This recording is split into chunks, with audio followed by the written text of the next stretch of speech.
So this article from a 27-year-old woman about how you should essentially target and marry an older man has been all over my For You page today, so let's talk about it. For context, the man she married is only 10 years older, so really not that much of an age gap, and although she never really specifies it in the article, he's clearly very wealthy, and that is a huge part of what she describes as being the appeal of an older man. So when she says older man, she just means wealthy man. But anyway, I've mostly seen this article in the context of people making fun of it/her because A, I think the writing style's a little contrived, but more importantly because she essentially positions it as this sort of secret that she's figured out that other women haven't. And she's very unapologetic about the fact that at the age of 20, she decided that her most powerful cards to play as a woman were her youth and beauty, and that this was their maximum potential. So she started essentially stalking men at the Harvard Business School library to find one that she could marry. And first of all, that's no secret that she discovered. Like, this is just Ivy League sprinkle sprinkle. And more importantly, although it's somewhat trendy right now, this is literally something that women have engaged in since basically the dawn of marriage. Marrying as a means to financial security basically was the only form of marriage for a very long time and still is in much of the world.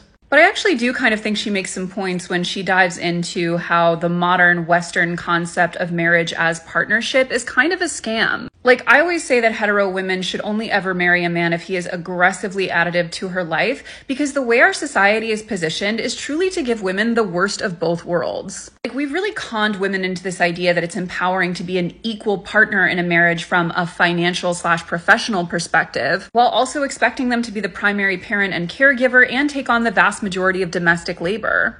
Because we have not been simultaneously selling this message to men that it's empowering to them to be an equal partner in the home.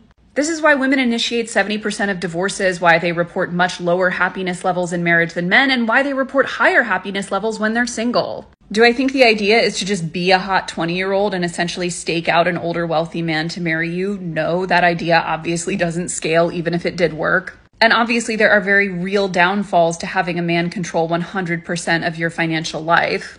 But I do think the whole framing of being an equal partner in marriage is kind of a scam for women. And I think women securing their own financial independence should be more about ensuring their own fulfillment and safety rather than contributing equally to a house where they still do the vast majority of the work.